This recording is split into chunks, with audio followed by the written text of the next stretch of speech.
ஹரிஹி ஓம். ராதே கிருஷ்ணா. அறிந்து கொள்வோம் பகவான் நாமங்களை, தெரிந்து கொள்வோம் அதன் பெருமைகளை. பகுதி 104. இந்த பகுதியில் 111வது ஸ்லோகத்தை பார்க்க போகிறோம். இது விஷ்ணு சகஸ்ரநாமத்தில் 12வது ஸ்லோகத்தில் வருகிறது. ஸ்லோகம் 12. வசுர்வசுமன்னா சத்ய சமாத்மா சம்மித சமக அமோக புண்டரீகாக்ஷோ விருஷகர்மா விருஷாக்ருதிஹி. நாமம் 111. நாம் செய்யும் வழிபாடு வீண் போகாமல் காப்பவர் என்று பொருள். இதை பற்றி க்ஷத்திரபந்து என்ற இளவரசனின் வாழ்க்கையிலிருந்து பார்க்கலாம். முதலில் க்ஷத்திரபந்து யார் என்று பார்க்கலாம். விஸ்வரதன் என்ற மன்னரின் மகன்தான் க்ஷத்திரபந்து.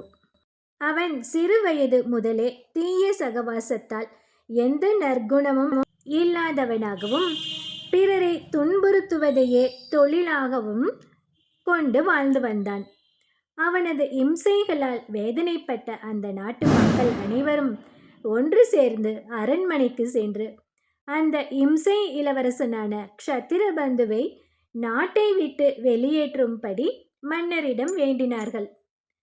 தன் மகனை திருத்த மன்னரும் எவ்வளவோ முயற்சிகள் எடுத்தும் அவன் திருந்தாததால் க்ஷத்திரபந்துவுக்கு காட்டிற்கு போகும்படி ஆணையிட்டார் மன்னர். அவனும் காட்டிற்கு போய்விட்டான். நாடு நிம்மதியானது. ஆனால் காட்டிற்கு சென்ற பிறகும் க்ஷத்திரபந்து திருந்துவதாக தெரியவில்லை. அங்கே காட்டில் வாழும் மிருகங்களுக்கும் தவம் புரிய காட்டில் வசிக்கும் துறவிகளுக்கும் தொல்லை கொடுத்து வந்தான் அவன். அந்த காட்டில் வாழ்ந்த முனிவர் ஒருவர் அங்கிருந்த ஒரு குளத்தில் நீராட சென்றார். அப்போது ஈரமாக இருந்த படிகள் வலிக்குவிடவே தவறி போய் தண்ணீரில் விழுந்தார். முனிவர் காப்பாற்றுங்கள் காப்பாற்றுங்கள் என இரு கைகளையும் உயர்த்தி உதவிக்காக வேண்டினார். அந்த சமயம் அந்த வழியாக வந்த க்ஷத்திரபந்துவுக்கு ஏனோ ஒரு நல்ல எண்ணம் தோன்றியது. அதாவது இந்த முனிவரை காக்க வேண்டும் என்று ஒரு நல்ல எண்ணம் அவன் மனதில் தோன்றியது. அதுவரை எந்த நல்ல செயலும் செய்திராத அந்த இளவரசன் அன்று குளத்தில் குதித்தான். முனிவரை காப்பாற்றி கரை சேர்த்தான். அந்த முனிவர் மிகவும் களைப்பாக இருக்கிறது என்று சொல்ல அவர் உண்பதற்கு பழங்களை பறித்து வந்து கொடுத்தான். அவரது கால்களை பிடித்து விட்டான். க்ஷத்திரபந்துவா இது என்று ஆச்சரியமாக இருக்கிறது தானே? ஆமாம், அவனேதான் அந்த முனிவருக்கு பணிவிடைகளை செய்தான். அவனது பணிவிடைகளை கண்டு மிகவும் மனம் மகிழ்ந்த முனிவர், யாரப்பா நீ என்று அவனை பார்த்து கேட்டார். அதற்கு க்ஷத்திரபந்து அவன் எதையும் மறைக்கவில்லை, எல்லாவற்றையுமே சொன்னான். அதாவது தான் விஸ்வரதன் என்ற மன்னரின் மகன் என்றும் தான் செய்த தீய செயல்களையும் அதற்காக தன் தந்தை காட்டிற்கு அனுப்பியதையும் சொன்னான். அதற்கு முனிவர் சொன்னார், க்ஷத்திரபந்து, கவலைப்படாதே, நான் உனக்கு ஒரு மந்திரத்தை உபதேசிக்கிறேன்.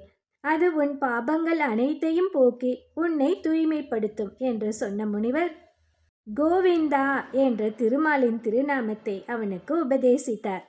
நீ எப்போதும் கோவிந்தா கோவிந்தா என்று சொல்லிக் கொண்டிரு, உனக்கு நல்லது நடக்கும் என்றும் சொன்னார். க்ஷத்திரபந்துவால் அதை நம்ப முடியவில்லை. இவ்வளவு பாபங்கள் செய்த எனக்கு வெறும் கோவிந்தா என்று சொல்வதால் எப்படி நன்மை உண்டாகும் என்று கேட்டான் அவன். அதற்கு முனிவர், திருமாலை குறித்து செய்யப்படும் எந்த ஒரு வழிபாடும் என்றும் வீண் போவதில்லை.